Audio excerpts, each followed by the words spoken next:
Many organizations will say, we just want to hire not only the best, what they're also saying is, we want to hire whoever's the right fit. That's it. I've heard that too.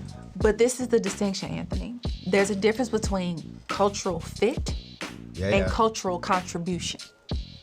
So the person who you're saying is a fit is the person who looks like, acts like, talks like, graduate from the same school, grew up in the same kind of neighborhood.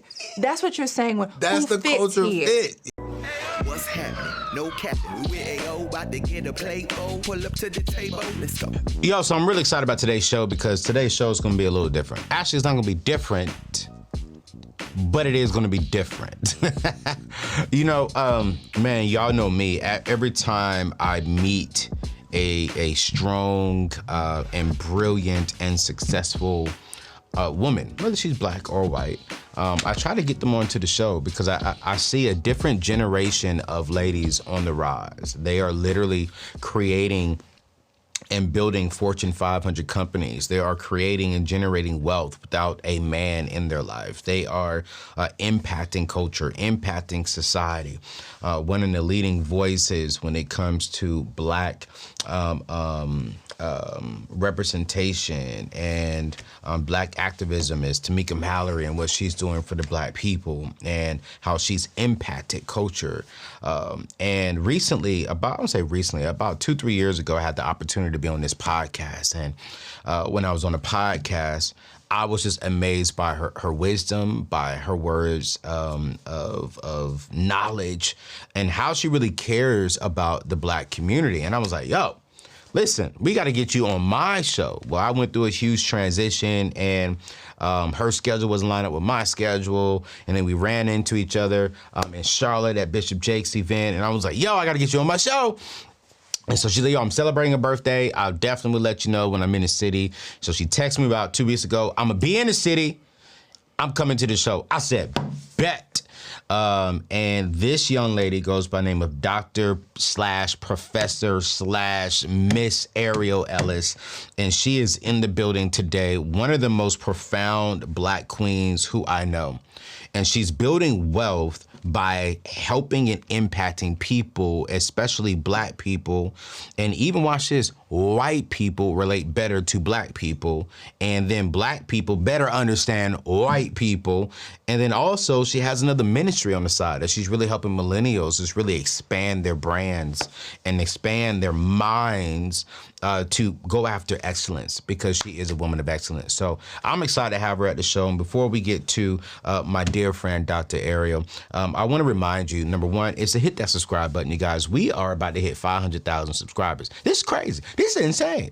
So I want to say thank you for being part of the family. But if you're not a part of the family, yo, I think I look halfway good. You know what I'm saying? I smell good today for sure. So I would love for you to stop dating me and let's marry each other. You know, let's get into a relationship. Let me help you reach your goals. And together we help more people to reach their goals by building. And then two, I want to thank one of our sponsors today. One of my sponsors is Churchill Mortgage.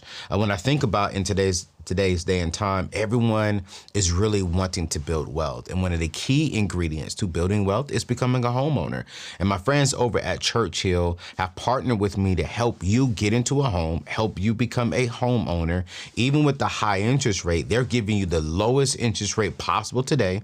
They're going to get behind you when it comes to your earnest money, give you an extra $5,000 to put down towards your earnest money, because they believe that once they give you their guaranteed pre-approval, which is really a certified approval, that they believe like once they give you that letter, they're willing to put the money on it, saying, listen, we stand behind it. And for whatever reason, if we have to back out for any financial reason, the seller will be able to keep that $5,000 because they believe in what they do. They specialize in manual underwriting, and they also specialize in people who don't have any credit to little of no credit. And if you got good credit, you're in a good place. So go check out my friends over there at anthonyoneal.com/Churchill. They'll get you into your dream home today. Your dream home could be a condo. Your dream home could be a starter family home, or your dream home could be a 10,000 square foot home. Doesn't matter. No matter what it is, my friends over at Churchill Mortgage can help you out. Go check them out today. anthonyoneal.com/Churchill.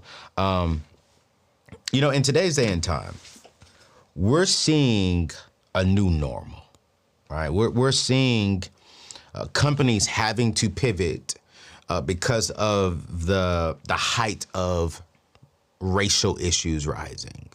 2-3 years ago, especially right in the beginning of COVID, right around the George Floyd time, we saw companies come out and really get behind Black people. And I literally said, where were y'all at 5 years ago? And while late is better than never, I still was questioning, do majority white companies truly love and genuinely care about Black people?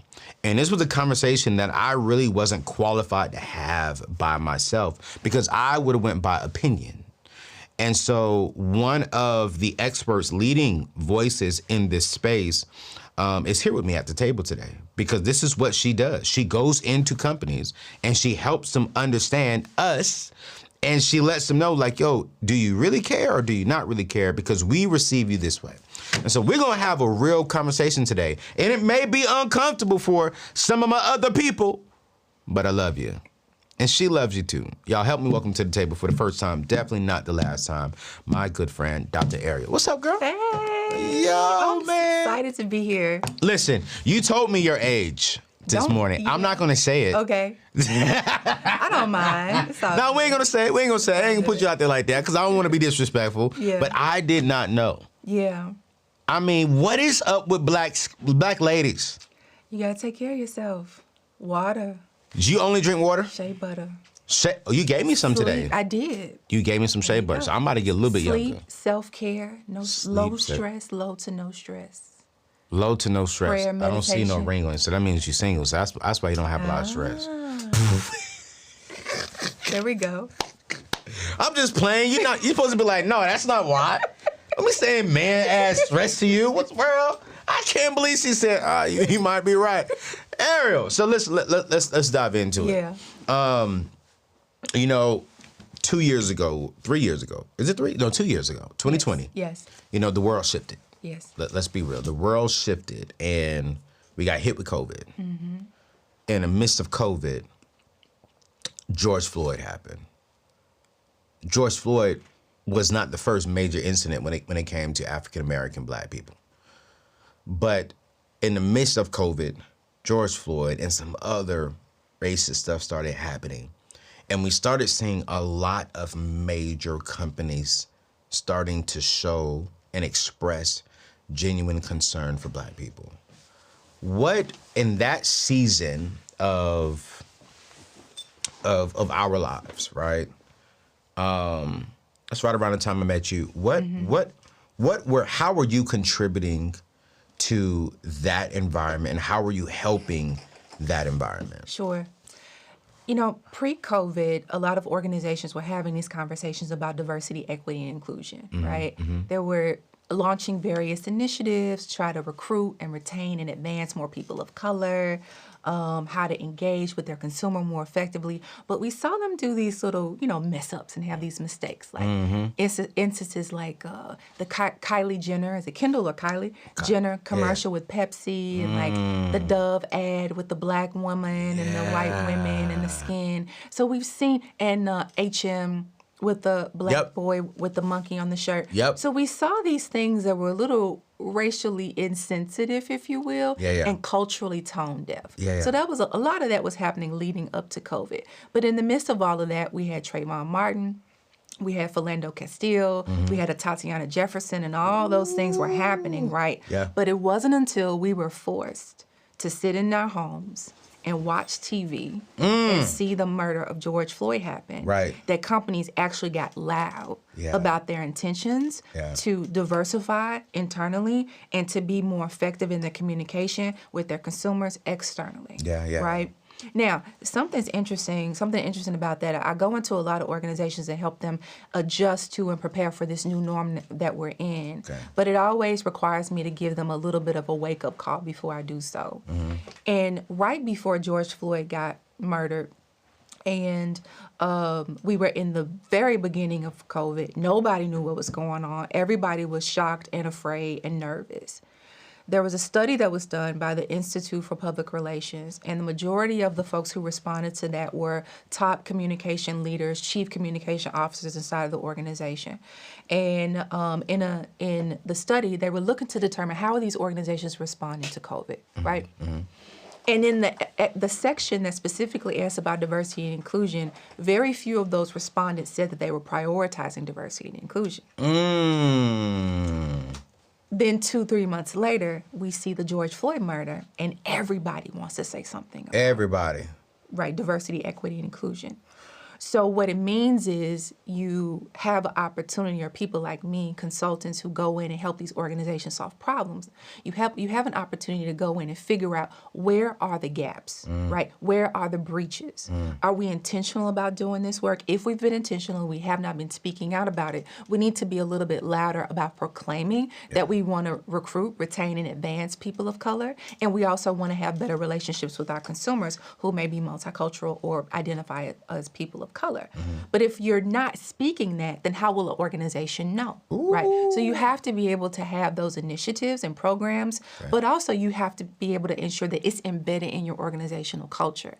And that's what we saw, that a lot of companies, when George Floyd was murdered, a lot of organizations were making these statements and sending out these tweets and blacking out their, photos on social media, like their profile photos and things of that nature, when in reality, their employees would speak back out and say, no, that's not who you are. You don't care about us like that, right? Or that's not true.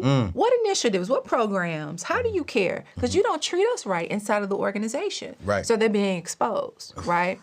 So it means that you have an opportunity to go into these organizations and dig deep to see what needs to be changed, what needs to be shifted, and how can you propel them to a level of success so that people feel seen, valued, and heard. This is going to be a good conversation. That's all I would say. I'm sitting here like, man. Okay, let's rewind. Okay. Let's rewind. Diversity, equity, inclusion. Yeah. Why should the average person watching right now really understand that statement within itself? That phrase, if you will, or acronym. Acronym, yeah. Right? DE&I, it's taken a lot of dips and twists and turns, right? Right. So in the last, I would say 20 years or so, we see the DEI acronym being adopted. Previously, it was just D&I, or diversity and inclusion. Yep. Now, in the last 2 years, we've seen a variation of that acronym where organizations are adding B for belonging. They're adding the letter A for access or accessibility. Some who are very community-minded are adding J for justice or social justice, right? Yeah. So organizations, based on their culture, are creating acronyms that fit the work that they do and what they want to aspire to be. Yeah. But the reason why anyone should care about diversity, equity, and inclusion is because you have a human identity. Yeah. And as you go into these organizations are made of people, and people are human. So a lot of times we say those white companies or those white organizations, we're essentially talking about human beings. Those organizations don't necessarily have a color. They just happen to be majority owned or majority led by someone who is white, or a group of people who are white. And they may not have anyone who's a person of color sitting at the top, right, at the table from a C-suite level to really be able to inform and add, cultural insights to what needs to be said or done. So the reason why DEI is so important is because as you choose a job, as you choose a profession, as you choose a company, you need to be able to know, are there people there who look like you? Are there people there who look like you who are being treated fairly and equitably? And are those people who are there, are they being not only treated and seen and valued equitably, are they being paid equitably, right? So that's important. Yo, so how? Okay, let's talk about that. Those three things. We're walking into a job. We're about to go into a job interview. I am a minority, and I'm walking into a majority white company. Right. How do I look for those things? Should I ask that in my interview? You should ask that in your interview. So how do I ask that without coming off? Watch this. Let's be real, Dr. A. If you go in there and one of your questions are, how are black people being treated? Could that send a red flag to that white person? Yes and no. I come from the PR world, so let's finesse that question a little bit. I like it. Let's talk. Yeah. Let's do it. My recommendation is that as you're looking at the company, you have to have a set of values going in. Yes. Right? Yes. To the interview process, to the application process. What kind of organization do you want to work for? If it's just about a paycheck and you don't care about the culture, so be it. Okay. But if you care about your own, the culture that you're going to for your own mental health, for your own safety, right? Yeah. And things of that nature, you want to be able to thrive inside of an organization, you need to be upfront and asking certain questions in the interview process. Okay. And so as you're going through that, it's ideal to research the company, identify if they have any visible diversity and inclusion initiatives. That's good. Either on their website, on their social, look at their LinkedIn, go through their LinkedIn posts, right? Look to see what employees who they've hired, do they have, Black and brown folks at their organization, and do they have VP and above titles, right? Ooh, but what if they don't have any people of color on their VP, executives, board situation? Sure. Is that an alarm? It's not necessarily an alarm because like companies like Apple, somebody just posted on LinkedIn. I live on LinkedIn. So someone just posted on LinkedIn a snapshot of the top, C-suite at Apple, right? I mean, who doesn't love Apple, right? I love Apple. Yeah. So I think there was one person of color. He may identify as Southeast Asian, if I'm not mistaken. I don't want to misidentify him. Yeah. But there was no one that was visibly, right, identified as a person of color. Right. So, someone was trying to flag it, and there were several people who commented about that. So it's not necessarily a red flag if you don't see anybody of color at the top. Right. What you're looking for is proof of intent. Right? So the proof of intent means, has this organization been intentional about creating any type of programs, initiatives, plans around diversity, equity, inclusion? There will be some sign of that online, right? Yeah. And if there isn't any sign of that online, if you get an interview, once you get into that interview, you got to be armed with questions because you didn't see anything on the website. Yeah. You didn't see anything on their LinkedIn page, Yeah. right? You haven't been able to find, any evidences of them having anyone of color sitting in the C-suite or even at the second tier level. Yeah. So when you get into that interview, that's your cue to ask. Yeah. And say, so I did some research and I'm really interested in being in an organization that has a culture centered around diversity. And I did some research and I didn't find a lot of evidence or any initiatives that you all have put together or led in the past. Can you share with me anything that you've done related to diversity, equity, and inclusion and how it's propelled the company forward, how it's moved the company forward? You ask those questions. They always ask you in an interview, do you have any questions for us, right? If you're a person of color, a woman, a person who carries a disability, if you're LGBTQ, right? If you have, even if you have, like say if you're Muslim, right? And you want to go into a workplace that respects your religious practices, right? Ask those questions, right? If they ask you, which they always do, do you have any questions for us? They always do. That's always your question. That's your cue. And I love how you led with, I was doing some research. Yes. So it should disarm them. Yes. Because like, I was on a website. And you're gonna have more questions outside of racist stuff. Absolutely. I mean, outside of racial stuff. But it's like you was on a website, you was doing some research, you were looking for several things and you didn't see this. Yeah. And so I want to know, do you have that? Yeah. If the answer is no, we never have. Is that a red flag, or is that something you are willing to have or looking to have in the near future? Yeah, I think that based on the response, if the answer is no, however, right, that can be a yellow flag.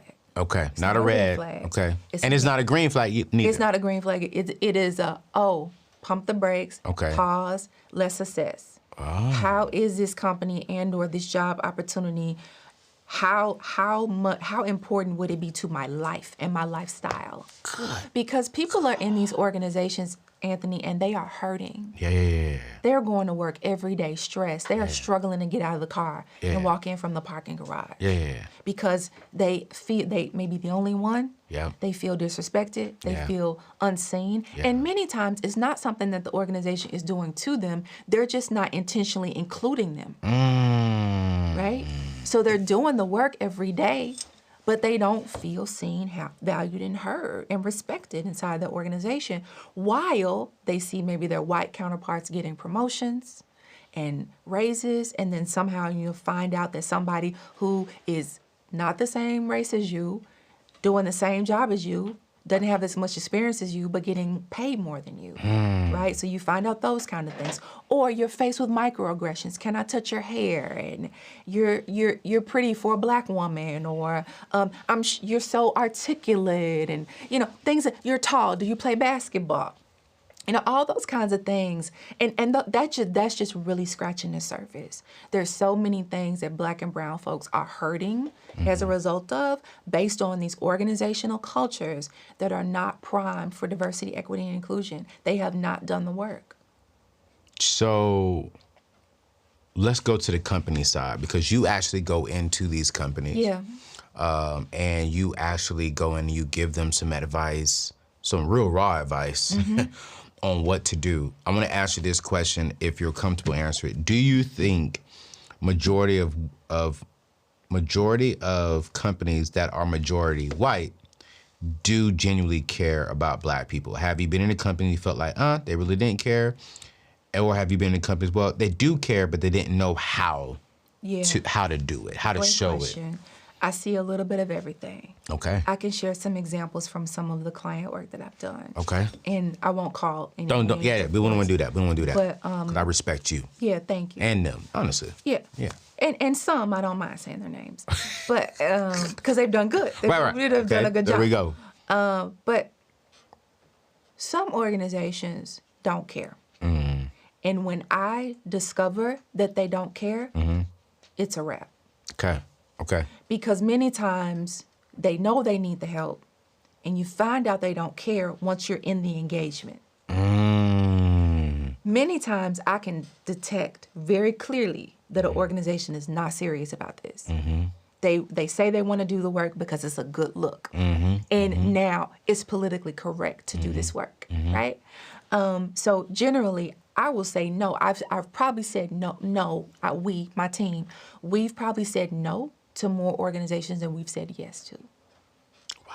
Simply because we've detected that somehow, some way, this is not going to go well. Once we get into the engagement, we will realize these people are not serious, and we're not going to be able to move the needle with them. They're not going to be a great partner for us. So that's a lesson for any business owner, right? You don't have to do business with everybody that comes to you. You can say no, right? So once you get into the engagement, and once we get into the engagement, we'll have a better idea of how serious an organization is by a couple ways. One is if their senior leaders are really engaged and involved from the very beginning. So their CEO, CFO, CHRO, right? Their chief people officer, all the chiefs. If all the chiefs are at the table, they're ready. Even if they seem a little reluctant and a little uncertain, because people at that level who are high-level leaders, they are problem solvers. They're decision makers. They don't like to be in a seat of not knowing, right? They're very uncomfortable with that. So if they're at the table and they're getting vulnerable and transparent, it's a go. It's a green light. Another green light is, how much are you attributing or accounting for financially for this commitment, right? Like, how much are you putting in a budget, right? Do you have a budget for DE&I, right? Do you have a budget specifically for minority, people of color initiatives? Yes. Wow. Have you set aside money to accomplish anything related to DE&I, whether it is bring in my company, right, and compensate us, and because you need to do both, have you set aside the financial resources to be able to invest in programs and initiatives, training, professional development, right? So you say you want to do this DEI initiative, but when it comes to what's your budget, oh, we only have $5,000. That's not going to work. That's not going to work. $5,000 to get you a workshop and a couple box lunches. Right. That's not going to get you where you need to go. And then also, how you know a company is really serious is if they've done a little bit themselves already. Right? They've tried, and they know they can't quite do it by themselves. Sometimes these organizations will have generally a person of color in a diversity role, like a chief diversity officer or VP or SVP of diversity inclusion, something like that, right? Yeah. And this person is maybe phenomenal, but they're like maxed out. Yeah. They're tired. Yeah. They're trying to pull it all by themselves. Sometimes they'll have a team and they'll need some help along the way. So those are some things that I think you can look for, identify for organizations really serious about doing the work. They've got their C-suite involved, they're at the table, they're engaged, they're ready to go. Even if they're a little nervous, they've got a budget for it. They've done a little bit themselves and they need some help. And they probably have someone in-house who's tasked and hired to do the work of DEI. And that person or that team is needing some additional support and momentum. You know, when I hear you, I don't want to say the name of the team and the person because I want to be respectful, but I have a good friend. She works for a particular NFL team, and her job is exactly that. Yeah. She oversees all the minority, Black, people of color initiatives for this particular team. And I mean, I have to say that when she entered into that role up until today, I definitely see and feel a difference from that particular team when it comes to people of color. Yeah. And I see more people of color actually engaging with that team, supporting that team. I even went to a couple of the games and I was like, wow, like I really feel like I'm welcomed. Yeah. But then I can tell one of the things that I hear from a lot of white companies is we shouldn't have to specifically do something for Black people. We shouldn't have to be intentional about hiring Black people. We should hire the best person, whether they're Black or white. When you hear a statement like that and your professional expertise, how should we feel about that? Is that like a, okay, I understand, or is that like a, Yeah, and my question to that is, or my answer to that is a question. Why would we consider that the best wouldn't be Black? Kato. So if we say we only want to hire the best, what constitutes best? Because what we're really saying is we have this pathology that white is right. And if we hire a Black person, we might not be getting the right person, right? We may not be getting the best. So that's coming from a place that's not really authentic, right? That's coming from a place that's muddled with a lot of racial, connotation attached to it. A lot of that also is tied to this. Many organizations will say, we just want to hire not only the best, what they're also saying is, we want to hire whoever's the right fit.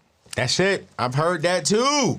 But this is the distinction, Anthony. There's a difference between cultural fit and cultural contribution. So the person who you're saying is a fit is the person who looks like, acts like, talks like, graduate from the same school, grew up in the same kind of neighborhood. That's what you're saying when that's who the fits culture here. fit. Yeah. Who fits here, meaning who can go golfing with us, Oh. who can smoke cigars with us at the end of the day. Now wait a minute, I do both of them. I know, that's fine. And that's fine. But generally you don't see a lot of us doing that. Golfing and smoking cigars. Especially if we're not at the leadership level. I've done that with clients, but that's because I'm sitting in the space with them. Yeah. But bruh over in, IT, who's making $55,000 a year, he's not going to have that experience. No, that's real. Right? That's real. So when these organizations say cultural fit, what they're saying is, okay, Ivy League, white, male, this, that, right? Who fits in the culture as it is right now? But when we say cultural contribution, what we're saying is, who can come into this space and make it better? Who can actually bring all of their cultural insights, whether they're white, black, brown, whatever. Right. Who can come into this space with all of their cultural insights, their identity, bring their insights as it relates to the race, age, gender, if they're a veteran, if they have a disability, whatever that is. Even if they didn't go to college, right? Because you have insights from that experience, right? That track of life. Who can come in and make a contribution and make our team better? And not just this is what we want for the company, but you also have to look at what's the culture of the teams inside of your organization. Because a lot of times we're working for a great company, but your boss is a jerk. And your team has a bad culture, or your department is known for being trifling across the company, or whatever that is. That's making your experience bad, right? So sometimes your company has these great diversity initiatives and is doing phenomenal things, and you like the pay and all that. But sometimes it's that internal nucleus that's like that team or that individual or that boss or whatever, whoever that you're working with, that makes the experience so terrible. So really what we should be saying is, instead of who is going to fit, we should be saying who is going to make a contribution. You know, you're dropping so much here, and you're helping so many people. And I'm sitting here laughing because my my content creator, creative director, is sitting back there just shaking his head. Yeah, I'm sitting there laughing because he just over there, oh, she preaches. Yep. And I'm like, yeah, she over talking. I want to help those people, then I want to pivot after this. Sure. I want to help the people who are currently, they're watching this show. And a lot of them are watching their show right now, AirPods in their ear, headphones on their head, at their job. Yeah. And they're probably sitting right there saying, no, this woman is teaching good.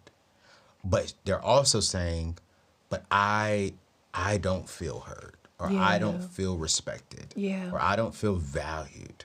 I work at a great company. I love this particular career field, but I don't feel like my company values minority people. I'm just another person working. What should they be doing? How should they be thinking? What should they be processing if they're in that current state right now? Yeah, that's a good question. So a couple things I want to say about that. There are reasons why we take jobs. And those motivating factors sometimes, for some people of color, Black folks, may not be as important when it comes to how I fit into this culture inside the organization. Sometimes folks just want to collect their paycheck and do their job, and they're good. And go home. They want the benefits, that's it. Yeah. But then there's a segment of us that do value being seen and heard and understood and just flat out respected. Yeah. Right? Yeah. They want to know that they're valued inside the organization. I'm not going to tell anybody to quit their job. Right. But I'm going to give 4 things that I think you should be looking for. And if you so choose to look for another department, another company, another even career, keep these 4 things in mind. First, psychological safety. Do I feel safe to show up as I am, right? Or am I code switching every time I come into the job, right? Code switching can be a safety mechanism. Totally understand that. But do I have a sense, or do I feel a sense of psychological safety inside of this organization and the work that I do? This is really an assessment. Assess this. This is what you do, right? Assess this in yourself. 1, psychological safety. 2, open-mindedness. As I come into this space, as I interact with the people in this space, am I met with open-mindedness when I share my ideas, when I share my feelings, when I share my concerns, about diversity or the lack thereof? Am I met with open-mindedness? And the people that are decision makers who go forth and make, the decisions on what to do, are they listening to me, right? And actually deciding what to do with what I said. Yeah. The third one goes right into that, good segue, active listening. When we talk about active listening, many times when we're listening to someone, we're just hearing what they say because we're getting ready to respond, or we already decided what we want to say once they finish saying what they've said. Active listening is processing everything that they're giving you, receiving that message, repeating that message back to them, and then making a distinction about what to do with what they said. So as someone is listening to you, if they're listening to you, are you being actively heard? When you say, there's not enough Black people here, right? Or we need more initiatives. Is that being met with action? Psychological safety, open-mindedness, active listening, and the last one is very important, transparency. Transparency, I like to define it like this. It is the trust that I will be told the truth. Wow. So that every time your organization interacts with you or has some type of conversation around diversity, equity, and inclusion, or just in general, just the overall business operations, is the truth being told? And do I trust this organization to consistently tell the truth about what they do and how they operate and how they treat people? If any of those four things are off, you need to be making some different decisions about your work environment and the type of work environment you want to be in. Yeah. And I definitely, we're going to do something special with that because I want to make sure that you all get all this information. And you don't have to come back to the video and always be watching it. We're going to put this on paper somehow in a way, and we're going to get this information text over to you, emailed over to you. We're going to do something, because this is some real good information for our people. Yeah. And I think that I'm happy that we're in a new normal, because we're making some pivots. And I think that some people are going to be making some pivots. And I got to say this, you guys, before you make any pivots, make sure that you're financially in a position to make a pivot. Make sure that you have a savings account. Make sure that you have some extra funds to where before you make a pivot, you have another route you can go, you have another job you can go to, or you have at least a fully funded savings account. And y'all know me, when it comes to savings account, the number one person and number one bank that I promote and I support is Prize Pool. You can go to anthonyoneal.com/savings and you can check them out, because some of y'all are listening to this show saying, you know what, I'm good. I love it here. There's some great initiatives here. I work with an amazing company.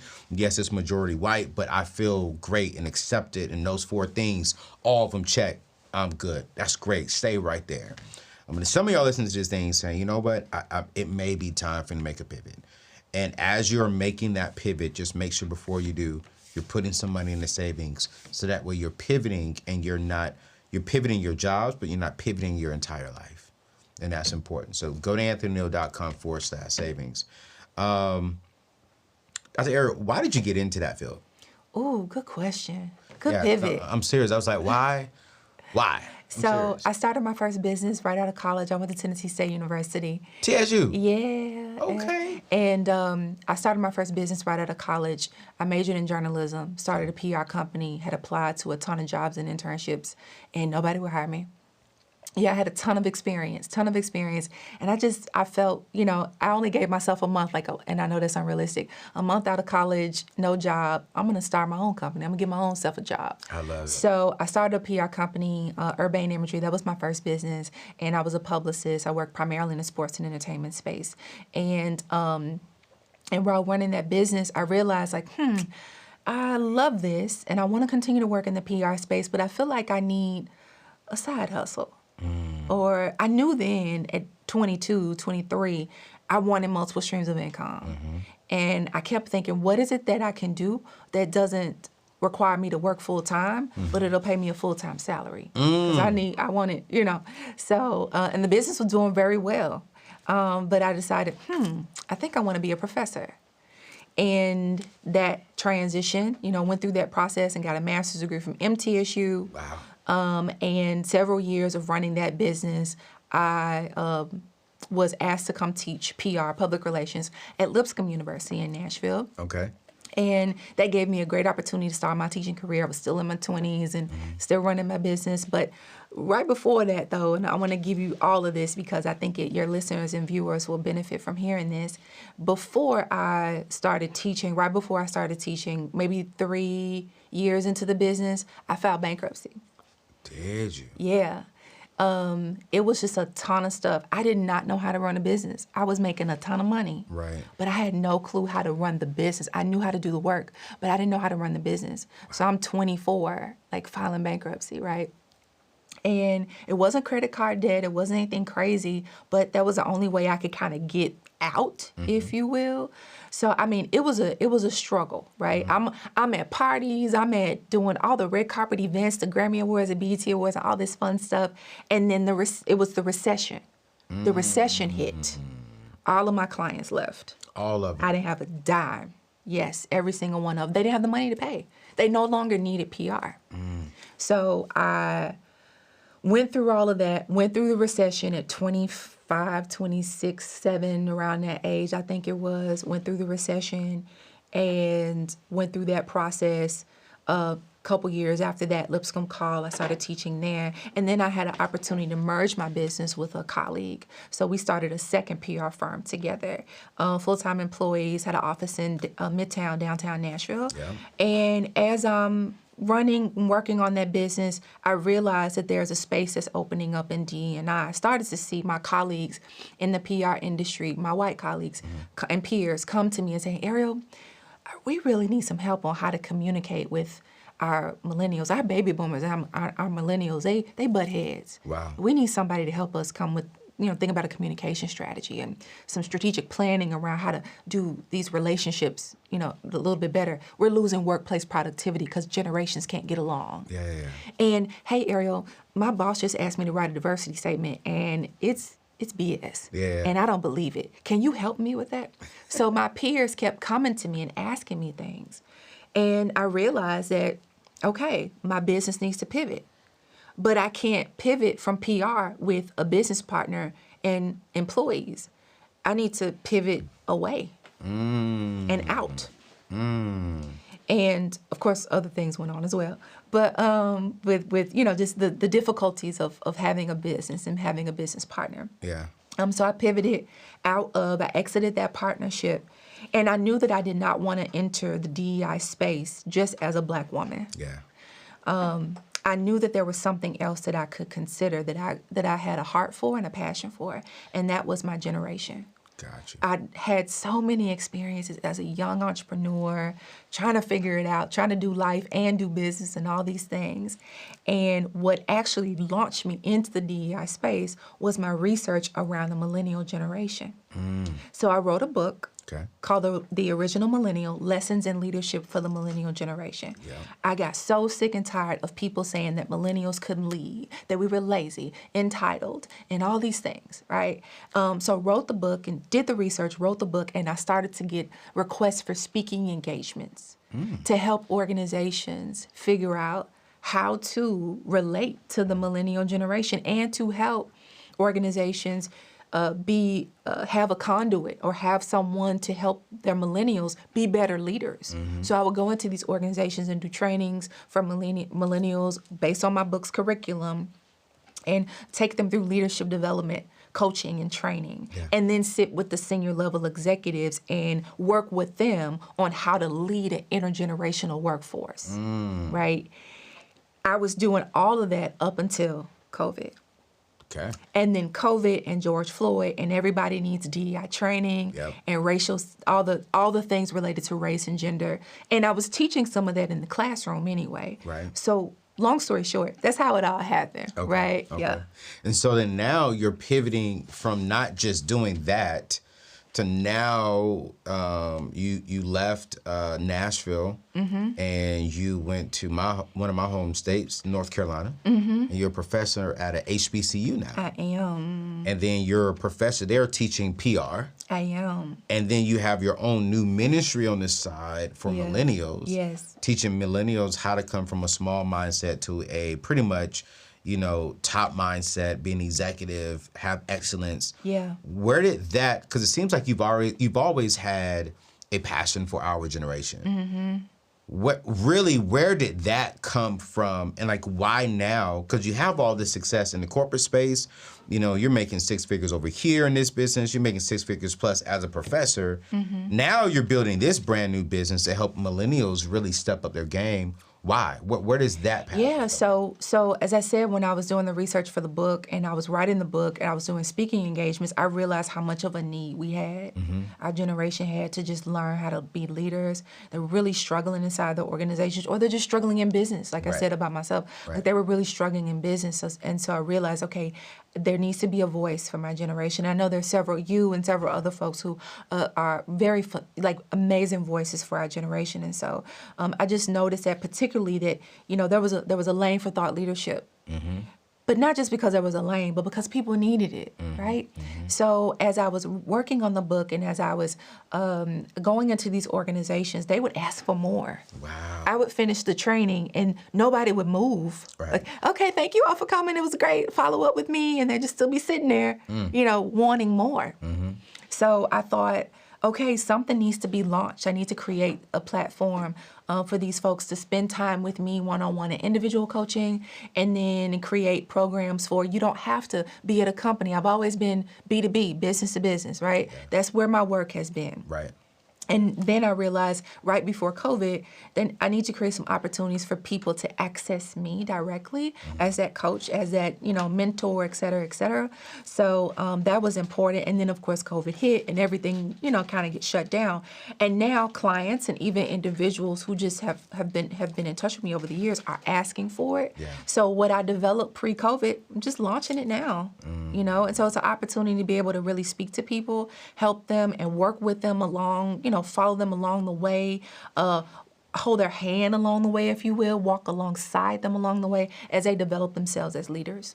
And so with millennials adjusting to this new norm, there's a lot of them are saying, man, what do I do? Yeah. How do I pivot? Yeah. I'm lost. I'm confused. What kind of direction are you giving us to really find direction in our lives?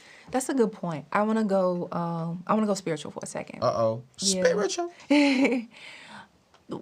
In this new norm, we have to recognize that we're not going back. We're going forward. And one of the things that we often talk about in the Christian space is surrender. Absolutely. And what that means and what that actually looks like. Yeah. And my recommendation, I don't even want to call it a recommendation, I think that's the word I want to anchor for millennials and anyone who is trying to determine, where do I go next? Yeah. What do I do now? Right. Right? It's really important to let go and accept that things have completely changed. Things are not the way they used to be. They'll never be the way they used to be. But the difficulty is that you don't know what's next because you didn't know that what was then was coming. Yep. Right?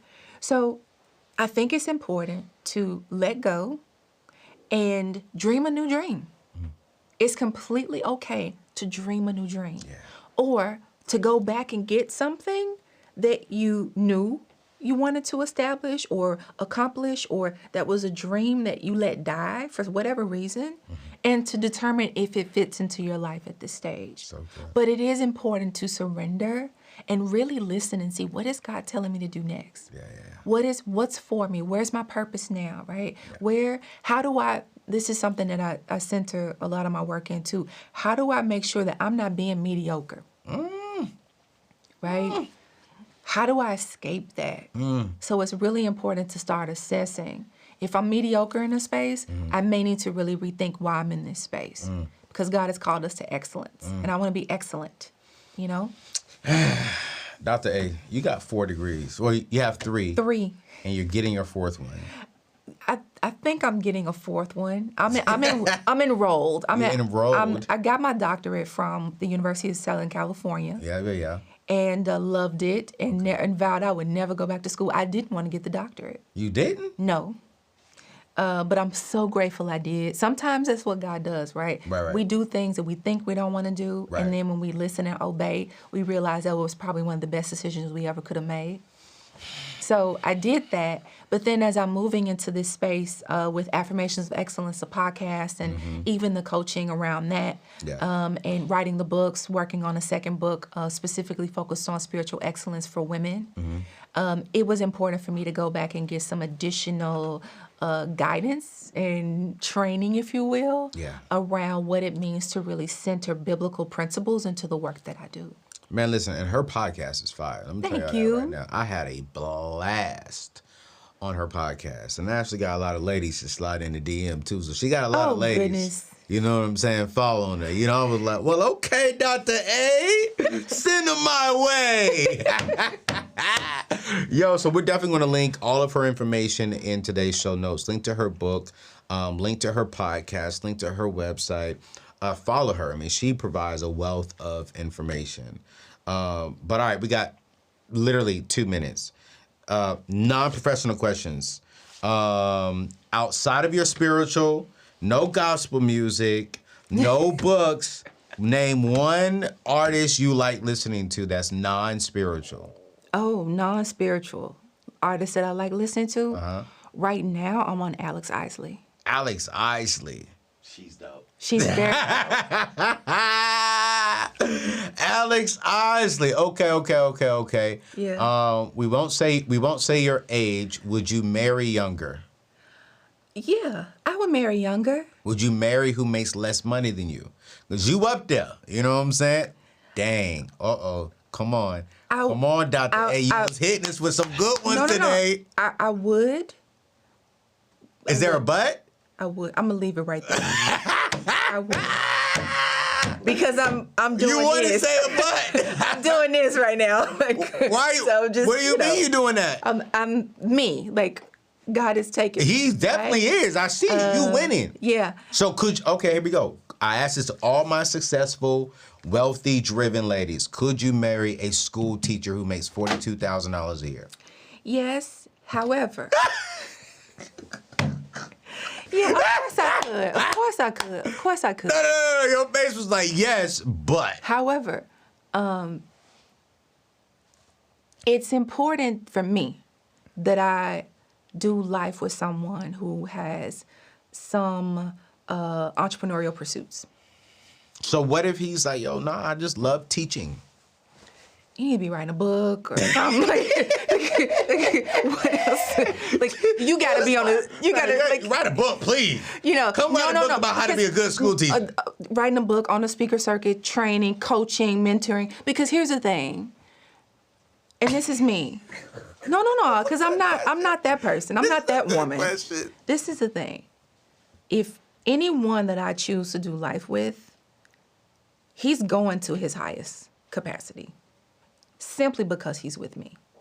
Dang. God, no, see that shit. So there's no way someone can be attached to me and be mediocre. Oh. My friends will tell you that.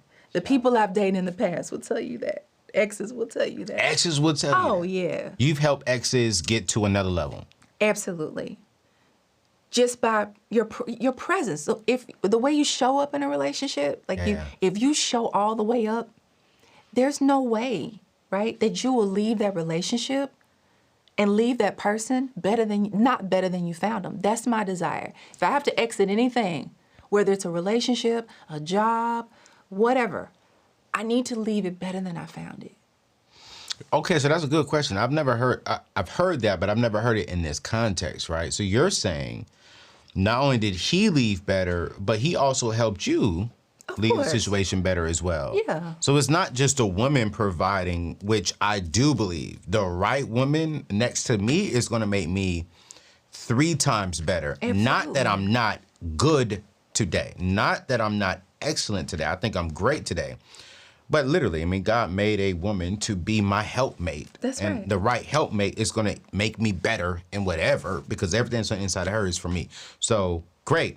But what you're saying, when you go to help him, he's also helping you, which in truth it is, and look at it spiritually, because if you was pulled from the man, then there's something from you missing as well. That's right.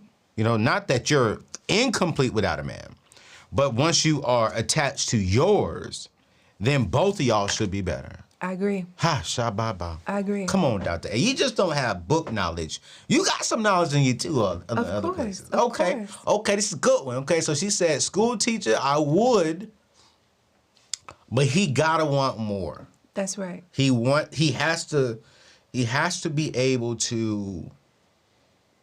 Okay. I struggle with that answer because every successful lady says yes, but or no. Not one has said yes. It's not a hard no for me, and it's not a hard yes either. You know, I think something like that, again, it's really connected to the fact that what do you want, right? And so, for instance, I'm probably not just because of my career, just because I'm Ariel, not because I'm doctor, Right. but because I'm Ariel. I'm an achiever, right? I like setting goals. I like going after things. I like making a difference. So I would need to be with someone who knows how to fill my cup so that I can go do that. And it doesn't mean that if he's a teacher making $40,000 a year that he can't do that. But it does mean that there's got to be something in him, right? That while I'm wanting more, he's wanting it too, even if he just wants it from me and us. Because whatever I bring is ours. You know what I mean? Like it's not you and I'm over here and you're over there. No, whatever I bring belongs to us, and whatever you bring belongs to us. So you bring your 40, and we good. We gonna land right on this 60-minute mark, CJ. So let me. Cause we gonna land right here on the 60 minutes. We got 6 minutes. I have my math all the way out. Okay. What is one of the hardest things as a successful woman? And it's like you look tremendously younger than what you are. What is one of the hardest things? Being beautiful, being successful, and you're not I don't want to say you're an alpha woman, but then you're not a completely soft, come take care of me woman. Like you're handling your business. What's difficult about dating for you? What's difficult about dating? So dating, I was about to, let me be honest.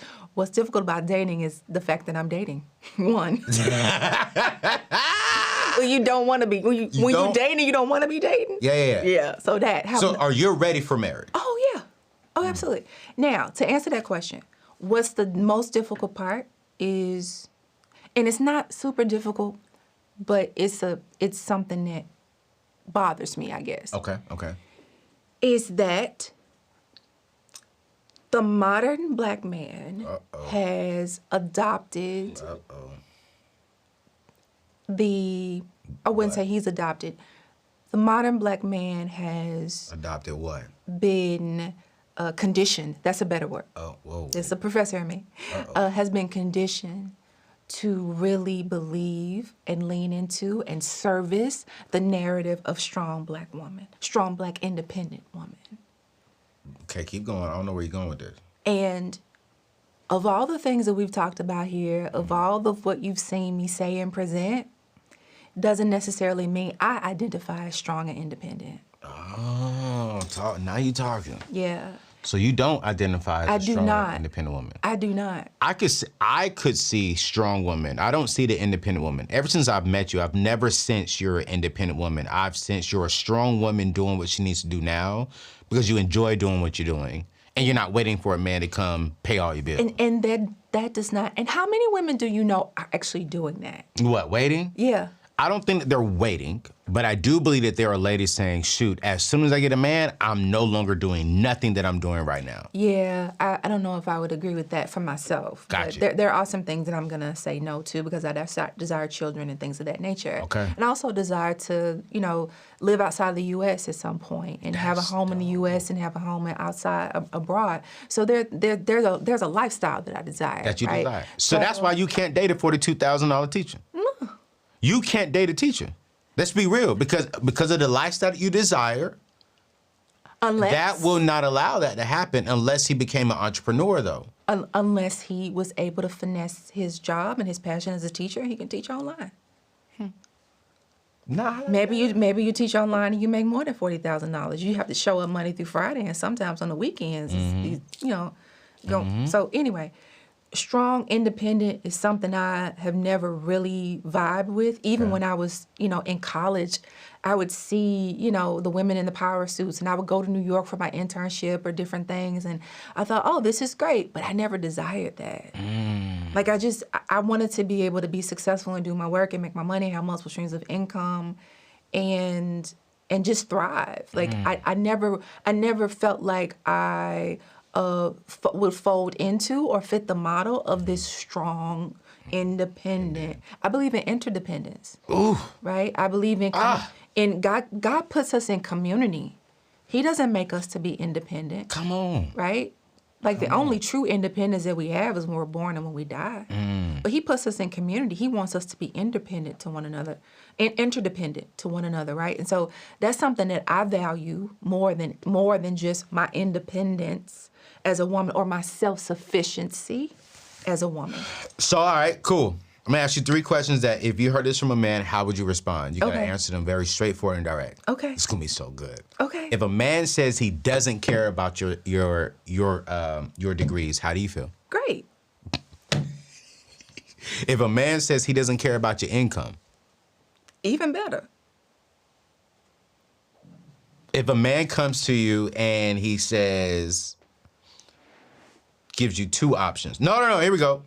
You have 2 men. One man comes to you and says, hey, listen, I'm very intentional. I'm dating with the intent of being married. And this other guy comes to you and says, hey, Ariel, not doctor, Ariel, I'm coming to you. And you know what? Oh, let's make it even better. They both make good money. Both you're attracted to both of them. Okay, so it's gonna make it real hard for you, real hard. It may not be that hard. Okay, Go ahead. cool, great. So both good looking, got money, got all the type of stuff that you desire in a man. Okay. But they start off the pursuit with one guy says, hey, I'm very intentional. I'm ready for marriage, and I'm dating with the intent of marriage. Here are my intents with you.